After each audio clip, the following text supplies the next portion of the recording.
ठीक है, 50 किलो आटा, 70 किलो चीनी, 25 चाय के पैकेट, 50 किलो चावल। ठीक है ठीक है, हाँ मैं जा रहा हूँ। अरे क्या हो गया भाई, तुम्हारे घर पे कोई बड़ी दावत है क्या? दावत? अबे भाई तुम्हें नहीं पता क्या, मुल्क डिफॉल्ट होने वाला है। तो डिफॉल्ट होगा तो तुम ऐसे जंगी हालत में क्यों भाग रहे हो? भाई जब मुल्क डिफॉल्ट होता है ना तो ना कुछ खाने को होता है, ना कुछ पीने को होता है, ना तेल होता है, ना गाड़ियाँ चलती हैं, ना दफ्तर खुलते हैं और ना ही स्कूल खुलते हैं। वैसे क्या मतलब होता है डिफॉल्ट होने का तुम्हारी नज़र में? मुल्क बिल्कुल ख़त्म हो जाता है। क्या आपको भी यही लगता है कि मुल्क डिफॉल्ट होने का मतलब मुल्क खत्म हो जाना होता है? जिस सूरत हाल से पाकिस्तान अभी गुजर रहा है और जिस तरह की खबरें चल रही हैं, हर शहरी के जहन में कुछ सवालात हैं कि ये डिफॉल्ट क्या होता है, डिफॉल्ट के बाद क्या होता है और डिफॉल्ट से बचा कैसे जा सकता है। और एक और बात, क्या पाकिस्तान सच में डिफॉल्ट होने वाला है?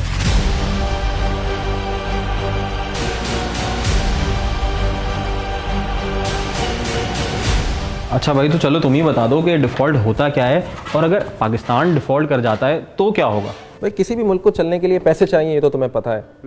तो पैसे कैसे आते हैं? या तो मुल्क बहुत सारा सामान बनाता है और बाहर बेचता है और वो बाहर से पैसे या डॉलर्स कमाता है। दूसरा तरीका ये होता है कि उसके बहुत सारे लोग बाहर काम करने जाते हैं और वो रेमिटेंस भेजते हैं तो उससे डॉलर्स आते हैं। तीसरा तरीका ये होता है कि मुल्क डॉलर उधार लेता है और उस उधार को उतारने का जब वक्त आ जाता है, या उसकी किस्त वापस करने का, या उसके ऊपर सूद वापस करने का, और जब मुल्क के पास पैसे नहीं होते तो वो अपने आप को डिफ़ॉल्ट डिक्लेयर करता है। ये होता है डिफ़ॉल्ट। दूसरा सवाल तुम्हारा है कि अब डिफ़ॉल्ट कर गए तो क्या होगा? भाई तुम समोसे पकौड़े नहीं खा सकोगे। हैं? क्या मतलब? ये समोसे पकौड़े कहाँ से आ गए बीच में? भाई पाकिस्तान में खाने पकाने का मतलब एडिबल ऑयल इंपोर्ट होता है। पाकिस्तान में क्रूड ऑयल भी इंपोर्ट होता है जो बाद में यहाँ की रिफाइनरी से कभी डीजल बनता है, कभी पेट्रोल बनता है और कभी दूसरे ईंधनों में तब्दील किया जाता है। इसी से बिजली भी बनती है। पाकिस्तान में गाड़ियों के इंजन भी इंपोर्ट किए जाते हैं और पाकिस्तान में बहुत सारी मशीनरी जिनसे हमारा मैन्युफैक्चरिंग और टेक्सटाइल सेक्टर चलता है वो भी इंपोर्ट होते हैं। तो अगर पाकिस्तान डिफ़ॉल्ट कर जाता है उस सूरत में उसको कोई बाहर का मुल्क कोई सामान इंपोर्ट करने की इजाज़त नहीं देगा, मतलब लेटर ऑफ क्रेडिट उसको नहीं देगा। लेटर ऑफ क्रेडिट ऐसे काम करता है कि जब आपको कर्जा चाहिए होता है तो आप बाहर के किसी बैंक को लिख के देते हो और वो बैंक फिर उस कंपनी को जिसने या तो कर्जा देना होता है और या तो कोई चीज़ फराहम करनी होती है उसको लेटर ऑफ क्रेडिट अप्रूव करके देता है कि हाँ मैं गारंटी लेता हूँ कि ये जो शख्स है या ये जो कंपनी है या ये जो मुल्क है ये पैसे तुम्हें वापस करने की सकत रखता है। लेकिन डिफ़ॉल्ट हो जाने के बाद हमें ये लेटर ऑफ क्रेडिट नहीं मिलता। तो हाँ, इसका वर्स्ट केस सिनेरियो ये है कि बहुत सारी जॉब्स चली जाएंगी और अगर हम क्रॉप बनाते भी हैं, मतलब हमारा एग्रीकल्चर सेक्टर स्ट्रांग भी है, तो उसकी ट्रांसपोर्टेशन के लिए हमारे पास गाड़ियाँ भी नहीं होंगी। तो पाकिस्तान यहाँ तक पहुँचा कैसे? भाई अपनी आज़ादी से लेकर आज तक पाकिस्तान की माशी सूरत हाल कभी भी मुस्तहकम नहीं रही। इसकी कुछ वजूहात तो बाहर की मतलब एक्सटर्नल हैं, लेकिन इंटरनल भी बहुत सारी वजूहात हैं। मिसाल के तौर पर पाकिस्तान की जितनी आमदन है, मतलब अगर $100 आमदन है तो पाकिस्तान का ख़र्चा $220 है। तो हर साल अगर पाकिस्तान $100 कमाता है तो $220 खर्च करता है, मतलब वो $120 के खसारे में है।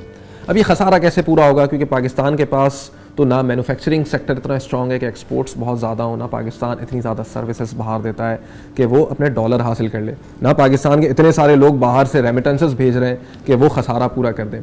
तो ये जो $120 का खसारा पूरा करना होता है पाकिस्तान को, उसके लिए उसको चाहिए होते हैं लोन्स। वो लोन्स कभी हासिल करता है दूसरे ममालिक से, कभी हासिल करता है बॉन्ड्स के ज़रिए, मतलब वो बॉन्ड्स मार्केट में फेंकता है और लोग वो ख़रीदते हैं तो पाकिस्तान के पास डॉलर्स में पैसे आते हैं। तो जब मुल्क उस नहज पे पहुंच जाता है कि उसके पास पुराने कर्जे उतारने के लिए पैसे या डॉलर्स नहीं होते और कोई दूसरी कंट्री या दूसरा इदारा उसको डॉलर्स नहीं दे रहा होता उधार में, तो वो बिलाखिर पहुंचता है IMF मतलब इंटरनेशनल मॉनेटरी फ़ंड के पास और वो फिर उस मुल्क को डिफ़ॉल्ट होने से बचाता है। लेकिन पाकिस्तान की तारीख़ इतनी ख़तरनाक रही है कि वो गुज़िश्ता करीब 65 सालों में 22 मरतबा IMF के पास जा चुका है। तो भाई हम एक काम करते हैं, हम नोट छापते हैं और इतने नोट छापते हैं कि IMF का लोन चुका देते हैं। जिम्बाब्वे ने भी यही गलती की थी, फिर पता है उनका अंजाम क्या हुआ? क्या? वहाँ के लोगों को रोटी खरीदने के लिए भी इतने सारे बंडल देने पड़े रुपयों के। वो क्यों? इसको एक मिसाल से समझते हैं। ये मेरा मोबाइल रखो। Thank you. नहीं, मिसाल के लिए दे रहा हूँ। अच्छा।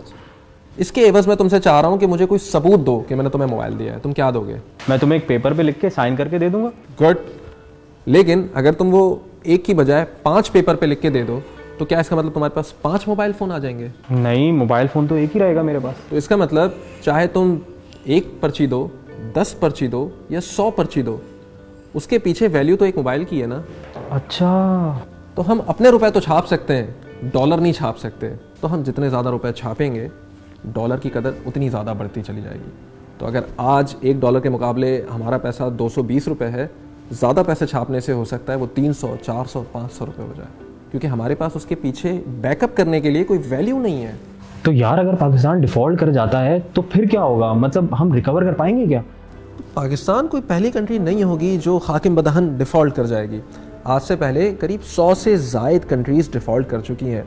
और फिर ये होता है कि IMF बीच में पड़ता है या दूसरे ममालिक बीच में पड़ते हैं, वहाँ पे ह्यूमैनिटेरियन एड के नाम पे या मुल्क की रिकवरी के नाम पे उनको कुछ शराइत पेश करते हैं और उनको खाने पीने की एसेंशियल आइटम्स देते हैं, और साथ में ये उनसे वादा लेते हैं कि आज के बाद वो अपनी चीज़ें रिफॉर्म करेंगे, अपनी पॉलिसीज़ बदलेंगे, और अगर उनको कोई उधार मिलेगा तो उसके बदले उनको ज़्यादा इंटरेस्ट रेट्स देने पड़ेंगे। और आहिस्ता आहिस्ता वो रिकवरी के पाथ पे कंट्री स्टार्ट होती है और रिकवर कर जाती है, जैसे स्पेन है।